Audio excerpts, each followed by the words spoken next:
Good morning, good afternoon, and good evening, depending on where you are in the world. My name is Adriano, Júnior.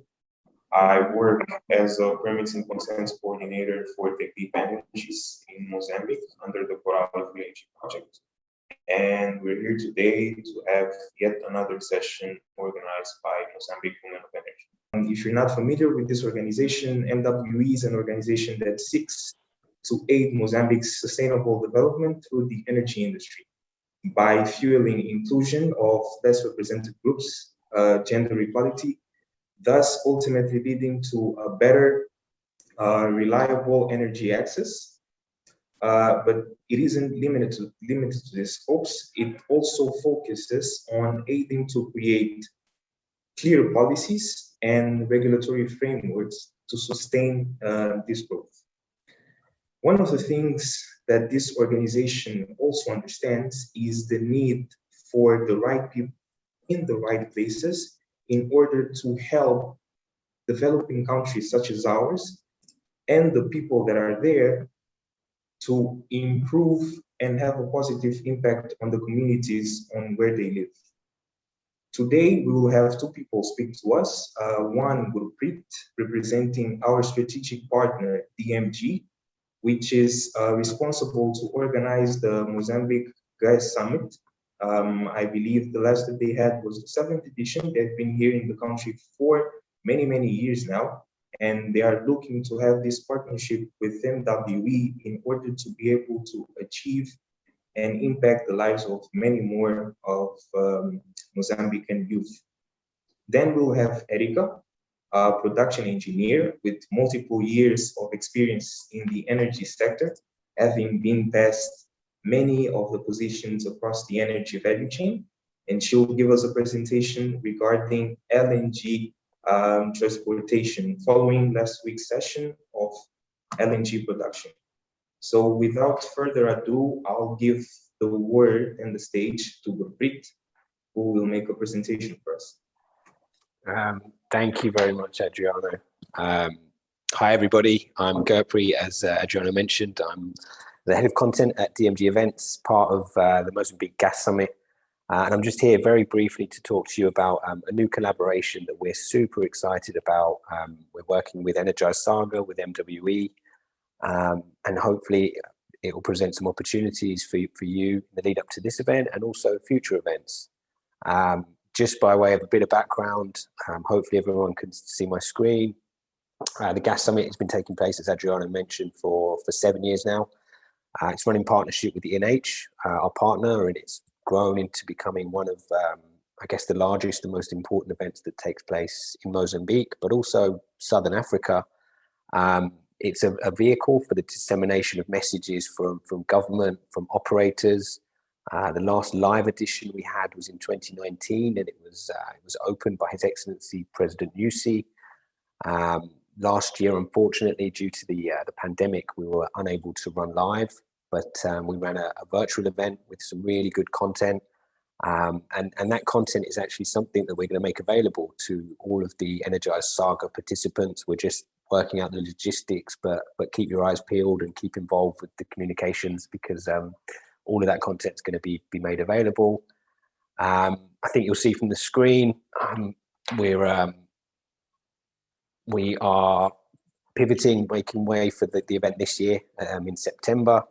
And we're really excited about working with MWE, but also the ENERGIZED SAGA in looking at opportunities to have students, young, technical Mozambican individuals participate in this event, where I was sort of brainstorming with Adriano in the green room before we went live just about some things. So we're really excited. We can't announce anything today, but again, please do kind of keep your eyes peeled for some of the messages that are going to come out.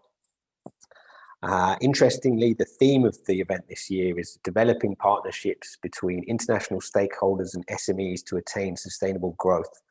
And by extension, SMEs, we're not just thinking of small, medium enterprises, but we are also thinking of students. We've got a mentorship program. We've got an essay competition. So there's lots of opportunities to get involved in the Mozambique Gas Summit.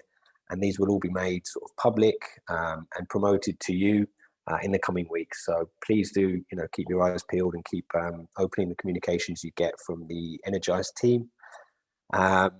That's pretty much all I had. So I'm gonna hand over back to Adriana and Erika, and I wish you a good webinar, really exciting topic. So thank you very much. Thanks, Adriano. I'll pass back to you. Thank you for the great presentation, Gurpreet, and it was a pleasure talking to you in the green room. Of course, I cannot divulge what I just heard, but hopefully everyone in attendance today will be excited after they hear further news from you. Next, we'll have Erika, as I had mentioned, and she will bring us a presentation regarding the LNG transportation. I've seen parts of her presentation, and I have to tell you that I'm as excited as you. Her story is a relatable one, and I hope that you enjoy and have many, many questions for her at the end of her presentation. So thank you very much. Erika, the stage is yours. You're a star today. Thank you, everyone, to attend this conference. So today I split the presentation in 2 steps. First of all, I will talk about me and my career and experience. In the second part, I introduce our company and products, applications, and after you have the Q&A. So first of all, my name is Erika Tavares. I'm Brazilian. So as most of you, I'm from a developing country. I'm married. I'm a woman, married, and I have a nice boy, and I'm pregnant again, expecting a daughter. The delivery is planned for beginning of October. So I moved to France in 2015. And since that, I'm living in Burgundy. The city is called Sens. It's a small city, 1 hour from Paris. My academic background. So as Adriano had mentioned, I'm production engineering. And I graduated in 2007. And I have an executive MBA in strategic and economic business management, concluded in 2014, 2 weeks before moving to France. Beginning of last year, I concluded a specialization in management innovation in design think. And more than that, I always try to learn different things to improve my soft and hard skills. And if I can give the first advice to you is use all tools you have online available today. So I just choose 5 platforms that I use to check for a new course, to improve something or to learn something. And to be honest, you can learn everything, technically speaking, for the hard skills. And for the soft as well, you can learn about negotiation, change management. So don't be afraid. If I can give you the first advice is that try to learn more and more and more. After, just to tell you about my career path. So in Brazil, I'm from a very nice family, but my family was not rich. So I started to work when I was 14, not to support my family, to be honest. It was more to finance my studies and my young life. And so I had opportunity to work as a saleswoman, secretary in an English school. And it was important for me because with this job, I had a possibility to move to a big city and to start the engineering course. I moved to this big city in 2003. And normally I used to work in a store during the day and study at the evening.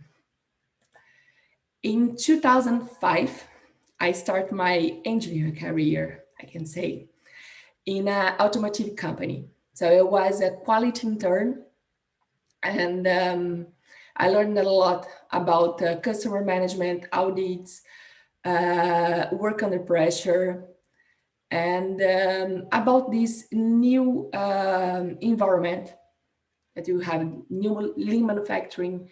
You need to deliver our best to our customers. And in 2006, I started in the energy industry. So the company is called Valorec. It's a French company. So I had a chance to work there almost 6 years, the different roles. So I started as an intern, and after I was promoted, and my last job was sales engineer. In 2011, I tried something completely different. I received an invitation to be a headhunter. So I love people. I love the relationship, to help the people. And the people invited me to build the oil and gas department. And I tried. I was young, and why not? And it was amazing because it's just I just learned different services and business you have in the oil and gas industry, and more about people, more about negotiation and relationship. But I missed a lot the industry environment, the manufacturing plants. And after 6 months, I decided to leave, and I joined FMC Technologies. So I don't know, just to explain you, today Technip Energies, it's formed by FMC Technology Legacy and Technip Legacy. So I came from FMC Technology Legacy. And since 2012, so it's 9 years, I'm working with the group. So I had an opportunity to work with the subsea team in Brazil. I moved to France in 2015, working with the loading system team since that. And they have different roles. So I was tender project manager, business analyst, project manager, and currently I'm a digital transformation leader and business analyst in charge of the strategy for the business unit. And one point, I'm a woman, I'm pregnant, and I was nominated a digital transformation lead in February. I was already pregnant, and my leadership knew this information before. And it was, for us, it is important to share this achievement. And talking about achievements. So I select few achievements, my personal achievements that maybe can inspire you. First of all, my graduation was in a small engineering school. And today, in fact, they increased, they are big, but in the past, it was small. And in 2006, we succeeded to publish the first article in the first paper in our school. So this is the photo of a friend of mine and I in a conference to present our paper. And it was the first time that I fly on airplane. So in 2007, it's my family. I graduated. So it's a very important achievement when you came from not rich family and you need to work very hard during the day to have money to pay the school. And it was important. I was the first one of my family to have the graduation. In 2009, I had my first trip abroad to improve my English in New Zealand. And it's the photo I was in the bug jump. I was afraid, trust me. In 2012, I joined FMC Technologies. So behind me is a Christmas tree. subsea Christmas tree. It's a very big equipment. I conclude my executive MBA in 2014. So it is the presentation of our company that you created on that time. I moved to France in 2015. I got married. Yes. And I became a mother in 2020. This is my little boy. It's called Andre. And today he's 16 months. So, and my major achievements in my career. I think you have a lot of young people join us. So, but in 2008, you have a very big economic crisis in the world. And on that time, I was market analyst in Valorec. And we need to build some pricing strategy with our main customer, that was Petrobras, is a Brazilian national oil company. And to have some back-to-back with the suppliers and guarantee that you still have margin with this strong crisis. And for me, it was the first big project I had in my career with a lot of visibility with the top management. I need to learn a lot of things, and I work hard, more than 15 hours per day, and I succeed. And we included in the contract, and it was good for the customer and for the company. Keeping Valorec in 2010 as a sales engineer, I was part of the team to study and develop the market for the new manufacturing plant in Brazil. So we visited different customers, we start to have different offers and to build this business plan and to get the investment approved. And it's done. So today they have a manufacturing plant there, the additional one specifically for accessories. Do you remember that I've mentioned that I decided to be headhunter in 2011? So yeah, I worked just 6 months, but in the 4th month, I was top filmmaker. It's meaning I was the #1 in the office. I had the best results, and a lot of customers happy with my services. But on this moment, I decided that even I could do a great job, I was not full fitness with this. I need to do something different.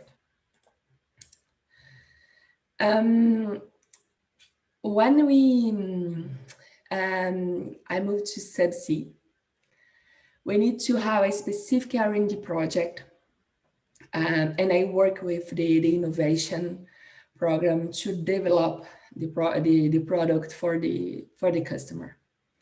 So it was a teamwork with a lot of things to learn, because I have a technical background, but all of my path, it's more strategy and commercially. And for this project, I need to learn a lot. I need to discuss with the customer, and we succeeded. After another opportunity for redefinition of services strategy. So last year when I arrived from a maternity leave, I was requested to support the services team to rethink about the services strategy. So our field management, our services that we were offering, and we just went out of the box and you built something very incredible. And you have a lot of things to do this year. You are executing, but it's approved. You got the investment, and you succeed to engage the team, and you have a lot of customers success as well.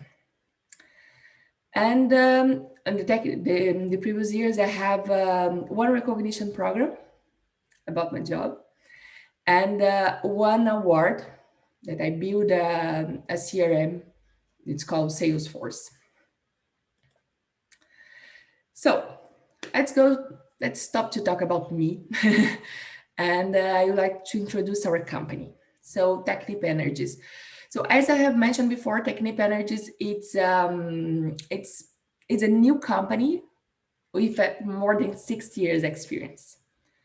So in 2017, FMC Technologies and Technip, they merged the both companies to create a big company for oil and gas market. And the beginning of this year, 2021, you had a spin-off. We separate the two companies, creating two pure play companies. What is pure play companies? You just, Technip FMC, they are focused on subsea and surface market. It's more upstream. And Technip Energies, it's engineering and construction with products, working more for downstream market. So currently we are based in Paris, so the headquarters. You have around 6.1 billion revenue and 50,000 employees around the world. So we are present in 34 countries. And you are leading the energy transition. What you do?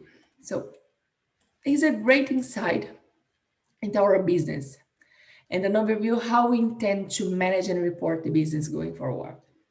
So the business here, we are diversifying our projects, technologies, and services. We have a lot of delivery projects that maybe you are just have some ideas, different projects you are working on. And you have the technologies, the different technologies splitting on different applications, products as loading arms. You have one behind me, and different services.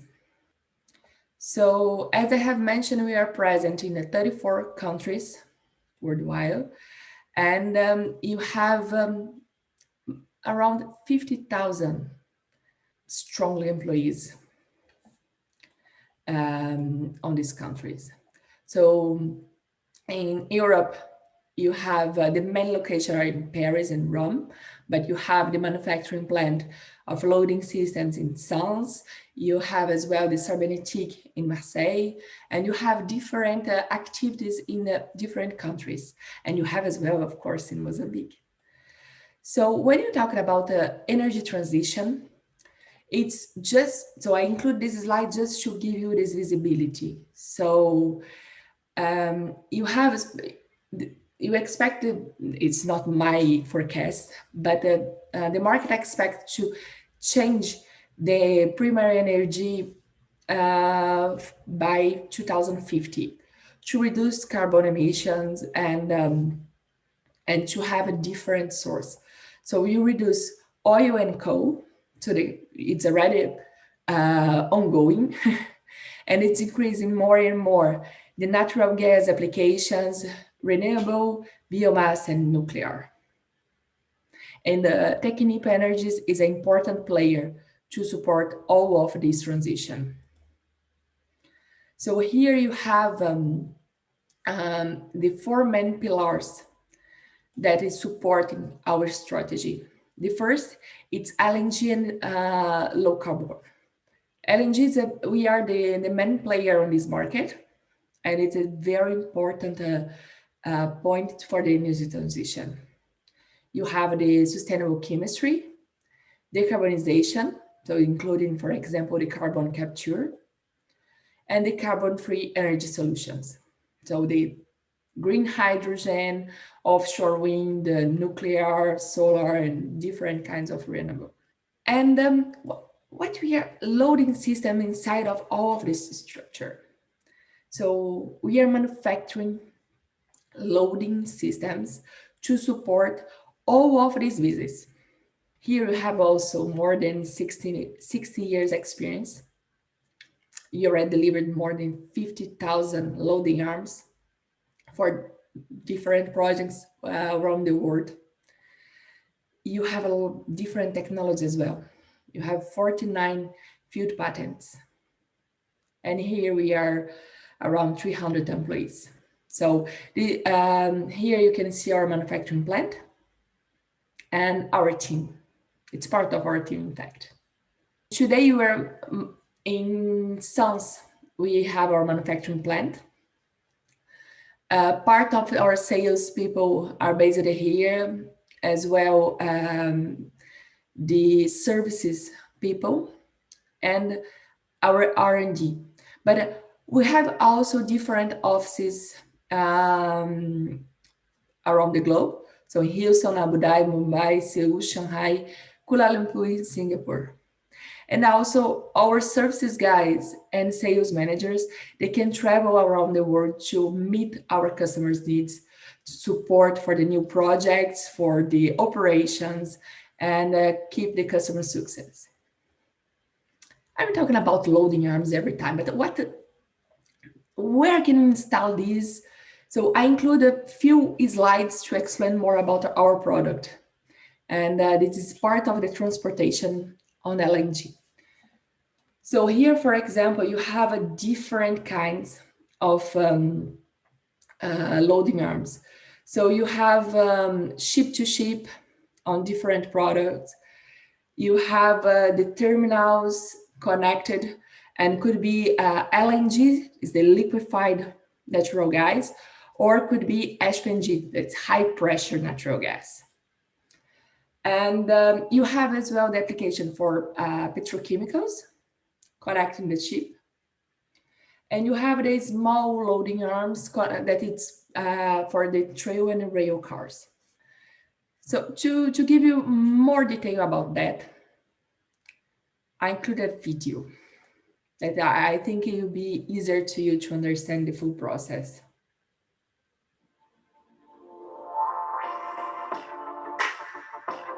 So this is the ship to ship I have mentioned. You have the well.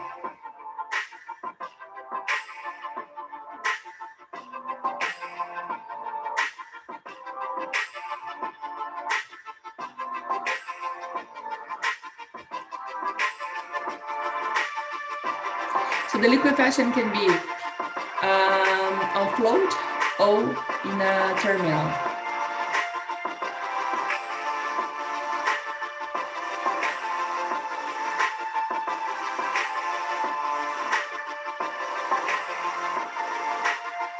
One point about LNG, it's normally produced in one country and then export to another one.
This is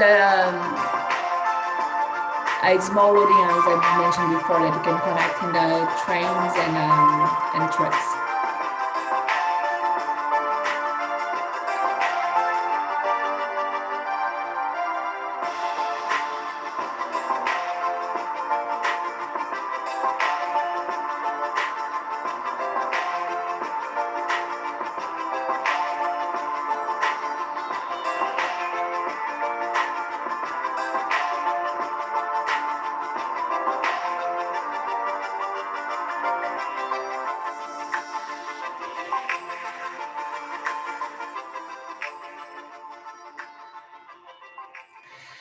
Just a few comments. So I don't know if you pay attention, but you can have a different diameters of the loading arms.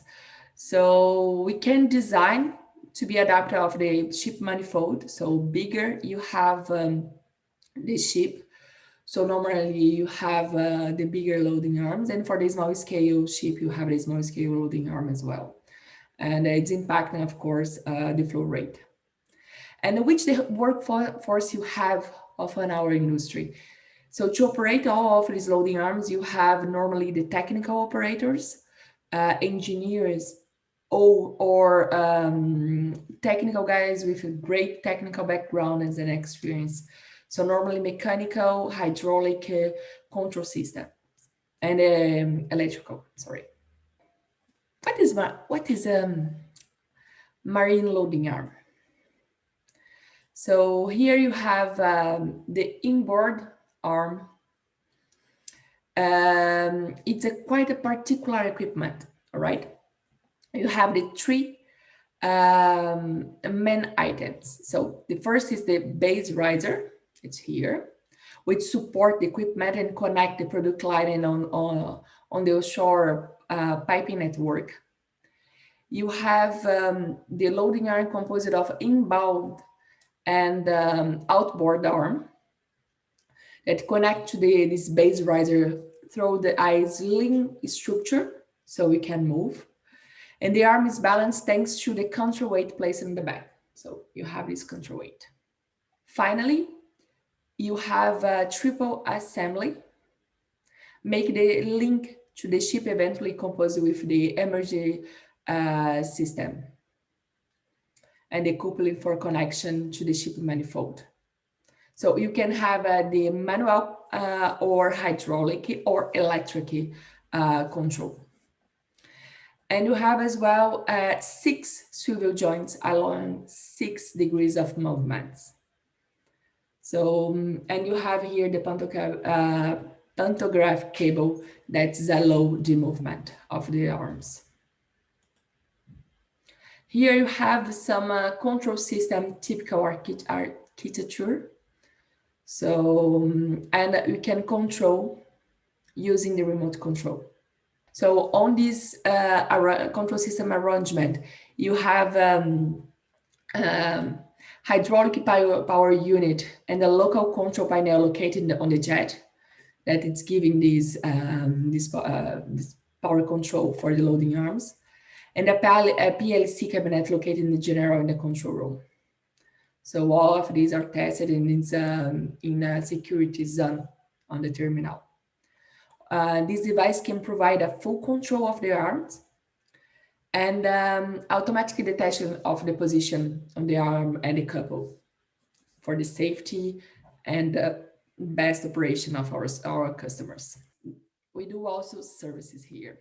So we do all value chain to support our customer success.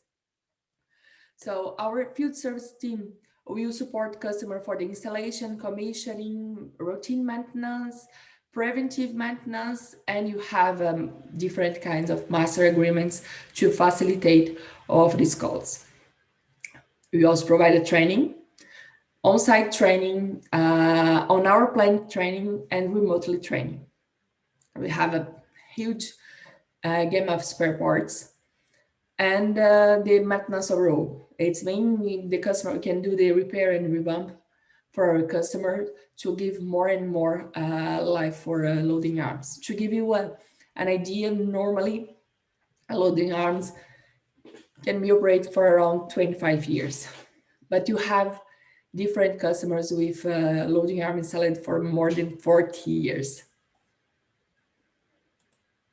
And as I mentioned to you, today I'm digital transformation leader, and I try to sell a little bit my services. So you have digital solutions as well for services, and you have 4 main products. Osprey Eyes, it's you have RPA or drone that you go on site with our inspectors, and you can reduce a lot the time of inspection, use the drone, because you don't need to build a scaffolding, for example, and you can do more than 200 checks during this intervention. So normally for 4 loading arms, you can have 50% saving time. You have the Eagle Eyes. It's the same idea using the RPA, but remotely. So the drone is just sharing all the images for our guys that is on another side of the world. Tiger Eyes, it's our remote assistant solution. So when customer needs for the troubleshoot, for the specific thing, he just can connect with our specialist using this smart glass and sharing everything he's seeing, and you can help customer to solve a solution.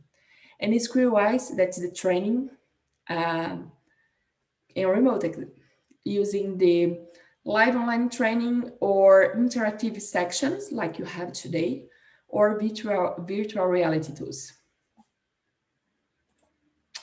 So it's done. Do you have any question? Thank you very much, Erika, for your great presentation. I believe everyone is now as inspired as myself to go out and start pursuing their own career paths and their own objectives. We do have a couple of questions here in the Q&A. We'll start moving to them shortly, and I'll just like to let everyone that was watching, if you have any questions, please address them through the Q&A. Podemos escrever em português também, but the answer will always be in English. So going to the first one from Adriano. What happens if we have different diameters on loading arms between two vessels doing the transfer? Is it still possible? What's the effect? In fact, the customer manifold, it's a standard as well. And you have, when the ship is booked for the terminal, they know the size of the loading arms. We have some terminals equipped with different diameters loading arms to receive different kinds of vessels, but need to be adapted. They need to be adapted. So meaning both the terminal and the vessel should ideally have the same. Yeah. Okay. Thank you very much. So now I will proceed with the next question from Daisy Sanda. She would like to understand what is the most used marine loading arm among the three systems that you mentioned, and she has to give a brief description of the advantages of each or the most used system. In fact, if you check the diameters, so it's the more common 60 inches. It's a great size, and you have a high flow rate, and it's to receive the big vessels, the LNG carrier. So they have a standards. So if you go for the small scale, so for the 8-10 inches, for example, it's to receive the small ships. That is increasing more and more, these small scale ships. But the common, it's the 16. So it's a standard as well for the normal. But you have 20 inches, that it's for the very big LNG carrier. And you have some customers already equipped. Okay. Thank you very much, Daisy. I hope your answer was satisfying. It was satisfactory to me. Then we have a question from Sila Refinaldo. She said, you mentioned that the marine loading arms can live up to 25 years. Are they used only in one LNG carrier, or can they be shifted or transported depending on the requirements or availability? Can they be reused, basically? So I just make sure that I understand the question. Yeah. To you, you have so normally the loading arm will be installed in a jetty, the terminal, for example, and you have a different LNG carriers and ships that is arriving there during the 25 years. To have the equipment operating 25 years or 40, as you have few customers, you need to make sure that you are following the maintenance requirements, that you are change these spare parts. It's like our cars. More you give attention on maintenance, more better you have our car and longer you have our car. So the loading arm is exactly the same. So you need to check, you need to inspect, you need to guarantee that the operation are respecting the rules, and you can receive 1,000 different LNG carriers during the operation life. Okay. And you can also have the repair revamp. So we can improve, we can add some additional functions, and you can repair something that maybe needs to be improved. So it's the whole set of services. Basically, yeah, it's part of our services, yes. So basically, the life can be extended depending on the type of service that you provide, the equipment that you want. Yes, and the customer's attention as well. So when you deliver loading arms, you deliver as well operation maintenance manual. So you have the guidelines. So we need to check for each operation every year. We need to check some parts and to change the spare parts. And we recommended a list of spare parts for the 2-5 years. And if you pay attention with all of these requirements and the recommendations, you succeed with the operation. And you are there to support customers. Yeah, of course. It has to be. That's fantastic. The other question that we received is from Ivandra Jufana, and she says, "These are my feelings as well. Thank you very much for the presentation, Erika. It was really inspiring for us. I would like to hear from you. What were the main challenges you faced as a woman when you decided to embrace the oil and gas industry?" We have a lot of challenges because we need to prove ourselves twice to show that we are in the same level of the guys. But if you are confident, and sometimes even you are not confident, just believe and talk with everyone on the same level. And I always try to do it.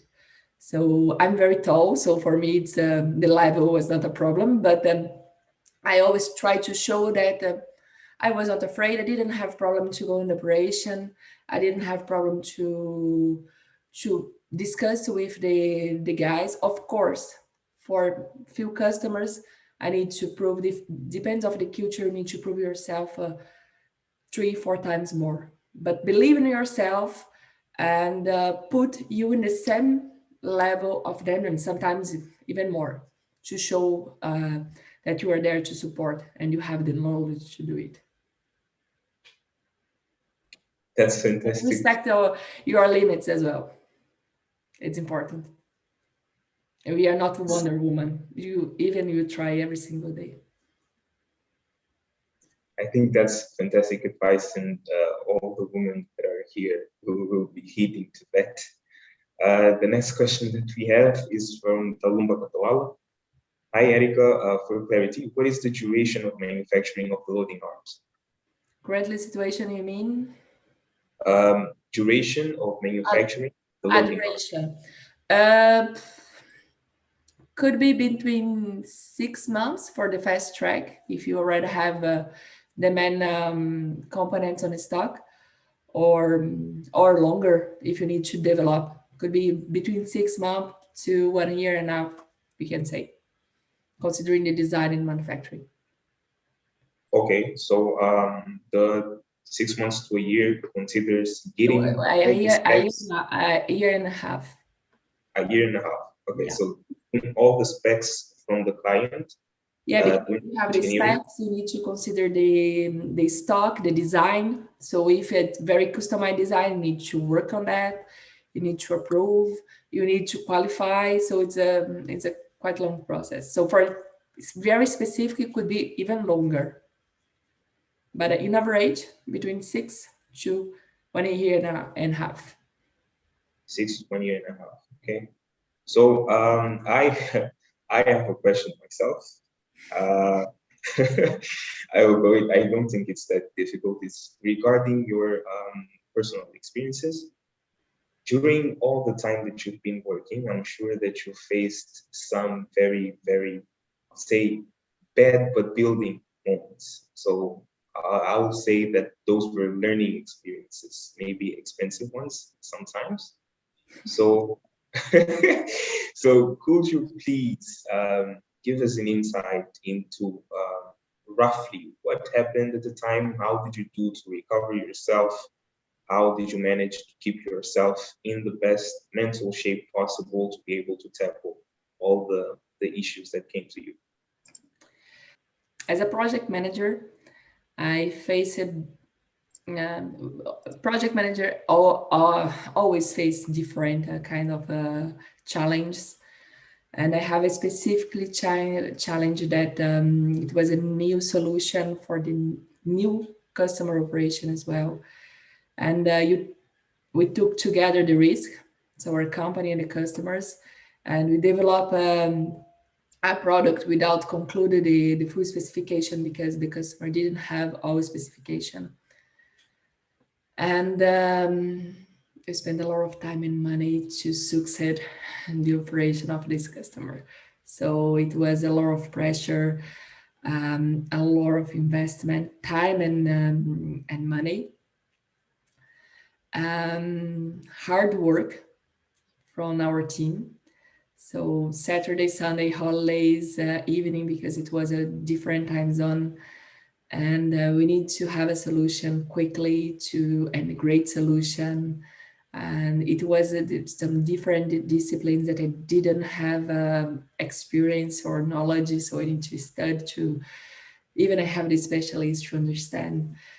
It was, we need to believe in our team, to delegate, to work together, to take a step back, to learn, and to be honest with customers and to be honest with the leadership, because more you are, more open and transparent you are, better the people you engage and support you.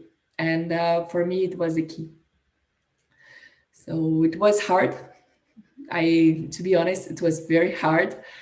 And but I did my best. I always try to find a solution, even if it was completely stupid solution. I had different ideas to share, to motivate the people to think in a different way. And I implemented different methodologies on this time.